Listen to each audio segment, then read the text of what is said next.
And now, it's story time with your host, Carl Childers. I always like them puppets. They tickle me.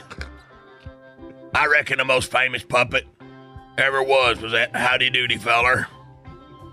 Along before TV come along, there's another puppet caused quite a commotion. Name of Pinocchio.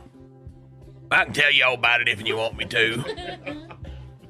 Once upon a time, there's this old feller with a big mustache named Geppetto. Kinda looked like Mater Man a good bit. He sat around carving puppets. Some folk calls them dolls, I calls them puppets. He weren't married, but he had a cat and a bug and a top hat hanging around. Even all that, he still kindly wanted to have a little boy. Folks thought he's a mite funny. Not funny ha-ha, funny queer. Well, sir, this old fairy was eavesdropping on Geppetto's prayers one night. A real fairy. Not one of them fellers what wears makeup and makes their own clothes. Well, sir, this here real fairy turned one of them puppets into a boy. Name of Pinocchio. Geppetto was his daddy. Them foreign words I have a hard time with sometimes. Everything tends to sound alike. Well, sir, he was just the right size for old Geppetto. No bigger than a wooden squirrel. Geppetto figured he might send his little puppet feller off for some schooling. But them other young'uns there, they was kinda cruel to him. Made sport of him a good bit. Called him knothead and toothpick and kindling and whatnot. Well, old Pinocchio, he weren't the sharpest tool in the shed, but he knowed enough to figure out he weren't a real boy yet. And he wanted to be a real boy just about more than anything in the world.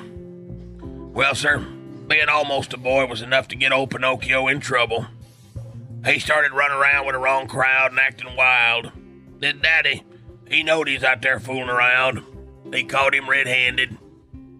Well, sir, what little Pinocchio didn't know was that old real fairy what brought him to life kindly put a hoodoo wampus on him. So's when he'd tell a lie, his nose would grow. Well, sir, he commenced to telling his daddy there he didn't do nothing wrong, and it weren't long before it looked like he had a tree growing on his face. When he finally got to telling his daddy the truth about the matter, his nose went back to normal size. It scared him good, I reckon. Something like that scared me. But it didn't last long. He up and runned off summers with a cat and a fox who wandered around the countryside doing skits for folks. They taught Pinocchio a skit or two, and he got pretty popular, I reckon. Pretty near as popular as that old David Hasselhoff. Made a good wage. Then he heard about this island with all these lost boys on it, where you could kindly do whatever you had a mind to. And that sounded pretty good to him, and off he went. What he didn't know was that them folks on that island there was turning all them young'uns into donkeys so they could skin them and make drums and whatnot. Pinocchio knowed he'd done wrong. That bug in the hat tried cheering him up with a song or two, but it didn't do no good. They figured he's done for. Now all this time that Pinocchio was out there adventuring and getting into hot water, that old daddy of his, Geppetto, he was toting himself all over creation looking for him. He finally give up on dry land. He set out on a boat. In no time at all, he got swallowed up by this whale, boat and all. Well, sir, Pinocchio escaped that island, and he got swallowed up too by that same whale. It's a small world.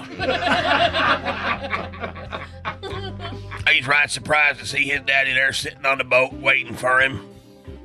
Well, after they's done hugging and crying, I had to figure out a way to get out of that whale's belly. Pinocchio had an idea. He wanted to tell a bunch of lies until his nose would grow long enough to stick that whale in the heart. Kill him. Geppetto didn't want to do that, and he took off chasing him.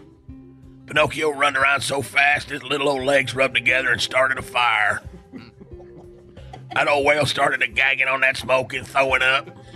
Sure enough, out come that boat with Geppetto, Pinocchio, that cat, and that little bug in the hat.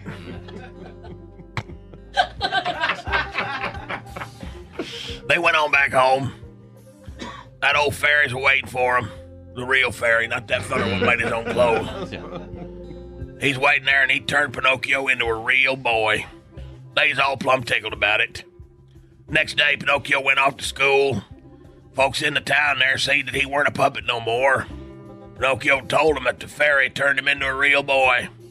Them villagers thought he was talking about Geppetto, and they just all read. They already figured he was funny queer, not funny ha-ha. Now he's a practicing magic. I reckon that didn't sit too well with them. They pulled him out of his little shop there. They're gonna throw him down the well. Kill him. Pinocchio started screaming, "What you gonna kill my daddy for? What you gonna kill my daddy for?" Before they could do it, that real fairy showed up with that singing bug and put them folks at ease.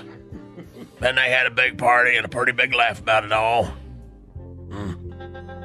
Moral of the story is, it might be dark inside that whale, but as long as you got your boy with you, it's a mite safer than being around the party people who want to throw you down the well and kill you. The end. Storytime with Carl Childers is brought to you by Hargrave's Potted Meat Product, chock full of peckers and lips since 1937. You speak any of them foreign languages, little feller?